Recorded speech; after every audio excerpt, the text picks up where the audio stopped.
Indonesia hari ini bukan hanya dikenal sebagai negara agraris, tetapi juga sebagai produsen minyak kelapa sawit terbesar di dunia. Setiap tahunnya, Indonesia menghasilkan sekitar 44 juta ton minyak sawit mentah atau yang lebih dikenal sebagai CPO. Jumlah ini menyumbang lebih dari 50% dari total produksi sawit dunia. Di posisi kedua, ada Malaysia dengan produksi sekitar 19,7 juta ton per tahun. Selisih yang cukup jauh dari Indonesia. Sementara itu, negara-negara lain seperti Thailand, Kolombia, dan Nigeria hanya mampu memproduksi antara 1 hingga 3 juta ton per tahun. Data ini menunjukkan bagaimana Indonesia telah mengembangkan kelapa sawit menjadi komoditas unggulan nasional, bahkan menjadi pemain utama dalam pasar global. Tapi tahukah Anda, ternyata kelapa sawit justru berasal dari benua Afrika, bukan dari Indonesia. Tanaman ini berasal dari wilayah Afrika Barat, khususnya daerah yang sekarang dikenal sebagai Nigeria, Ghana, dan Kamerun.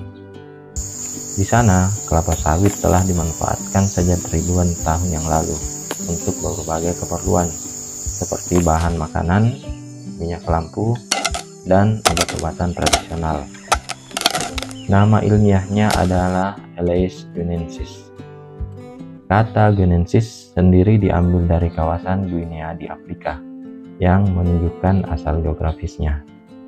Di benua asalnya, pohon kelapa sawit tumbuh secara alami di hutan tropis. Masyarakat lokal memanfaatkan minyak merah dari daging buah sawit dan juga minyak kernel dari bijinya.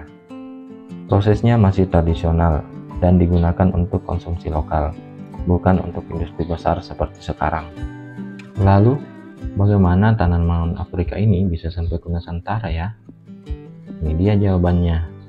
Pada tahun 1848, pemerintah kolonial Belanda membawa 4 bibit kelapa sawit dari Pulau Mauritius ke Kebun Raya Bogor, Indonesia. Saat itu, tujuannya belum untuk produksi massal, melainkan hanya sebagai bagian dari koleksi tanaman tropis di kebun botani. Namun, seiring waktu, para kolonialis menyadari potensi ekonominya. Pada awal abad ke-20, khususnya sekitar tahun 1911, Belanda mulai membuka perkebunan komersial pertama kelapa sawit di wilayah Delhi, Sumatera Utara. Nah, dari situlah awal perjalanan panjang kelapa sawit di Indonesia dimulai. Dari tanaman eksotik koleksi kebun menjadi komoditas perkebunan, dan akhirnya menjadi andalan ekonomi nasional sekarang. Perjalanan industri kelapa sawit di Indonesia dimulai pada tahun 1911. Sawit mulai ditanam secara komersial oleh perusahaan Belgia dan Jerman di Delhi, Sumatera Utara. Pada masa kolonial, perkebunan dikelola oleh pihak asing dan hasilnya diekspor. Produksi dan pengolahan sawit mulai berkembang di tahun 1920 dengan berdirinya pabrik pengolahan kelapa sawit pertama. Setelah Indonesia merdeka, industri sawit sempat berjalan lambat. Namun, pada akhir 1950, pemerintah menasionalisasi banyak perusahaan Belanda dan mengambil alih pengelolaannya. Saat itu, luas lahan sawit masih sangat kecil, sekitar 120.000 hektar pada tahun 1968. Nah, perkembangan kelapa sawit di Indonesia baru dimulai di era Orde Baru, ketika pemerintah mendorong perluasan perkebunan melalui program PIR atau Perkebunan Inti Rakyat. Program ini mengajak petani untuk ikut menanam sawit, didampingi oleh perusahaan negara. Masuk ke tahun 1980, industri sawit Indonesia mulai naik daun. Luas kebun meningkat pesat, dari hanya 300.000 hektar di tahun 1980 menjadi lebih dari 11 juta hektar pada tahun 2016. Produksi pun melonjak. Jika pada tahun 1980 Indonesia hanya menghasilkan sekitar 700.000 ton CPO, maka pada tahun 2006 Indonesia sudah menjadi produsen CPO terbesar di dunia. Dan hingga kini Indonesia menyumbang lebih dari 50% produksi minyak sawit dunia. Di era modern, industri sawit tidak hanya fokus pada ekspor bahan mentah, tapi juga masuk ke sektor hilir seperti biodiesel, kosmetik, makanan olahan, dan bahan kimia industri. Pemerintah juga mendorong program biodiesel dimulai dari B5 hingga kini mencapai B35.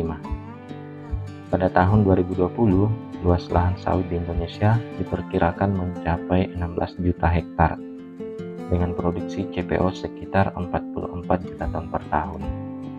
Industri ini juga menjadi penyumbang ekonomi besar, menghasilkan puluhan miliar dolar dari ekspor dan membuka lapangan kerja bagi lebih dari 16 juta orang. Sementara itu, Nigeria, tempat asal tanaman kelapa sawit itu sendiri, hanya memproduksi sekitar 1-1,5 juta ton per tahun. Sangat jauh berbeda. Bahkan jika digabung dengan seluruh Afrika, jumlahnya masih belum bisa menyaingi Indonesia. Dulu, di tahun 1950-an, Nigeria sempat jadi eksportir sawit terbesar di dunia.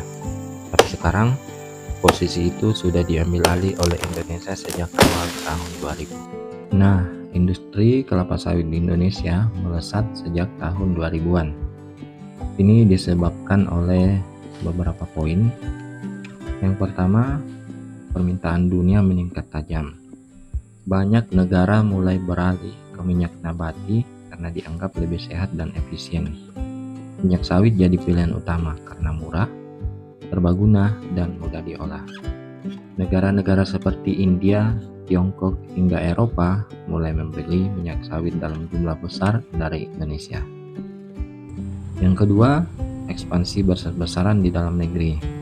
Pemerintah mendorong perluasan lahan sawit melalui program PIR atau perkebunan inti rakyat dan kemitraan antara perusahaan dan petani. Akibatnya, lahan sawit yang tadinya hanya sekitar 4 juta hektar pada tahun 2000 bertambah menjadi lebih dari 11 juta hektar pada 2015. Poin yang ketiga, investasi masuk dari mana-mana. Karena menjanjikan keuntungan yang besar, industri sawit menarik banyak investor baik dari dalam maupun luar negeri. Banyak perusahaan sawit besar mulai membangun kebun dan pabrik pengolahan di berbagai daerah. Yang keempat, teknologi dan produktivitas meningkat. Bibit unggul, sistem tanam yang lebih baik, dan alat modern membuat hasil panen per hektar jadi lebih tinggi. Industri sawit jadi makin efisien dari hulu hingga hilir. Yang kelima, dukungan kebijakan dan ekspor. Pemerintah juga ikut mendorong pertumbuhan industri ini, terutama lewat dukungan ekspor, insentif biodiesel, dan infrastruktur pelabuhan di daerah penghasil. Nah, coba bayangkan, hanya dari 4 biji kelapa sawit yang dulu dibawa ke tanah Hindia Belanda, kini sawit menjelma jadi komoditas raksasa yang menopang ekonomi Indonesia. Dari tanaman asing menjadi andalan, dari kebun percobaan menjadi jutaan hektar perkebunan, dari percikan kecil menjadi gelombang besar yang mengubah wajah negeri. Tapi di balik angka-angka itu ada banyak cerita. Cerita petani, cerita tanah, cerita untung rugi, dan cerita masa depan. Dan itulah kenapa sejarah sawit bukan hanya soal tanaman, tapi soal bagaimana bangsa ini bertumbuh, belajar, dan mengambil peluang. Kalau kamu suka video seperti ini, jangan lupa klik like, subscribe, dan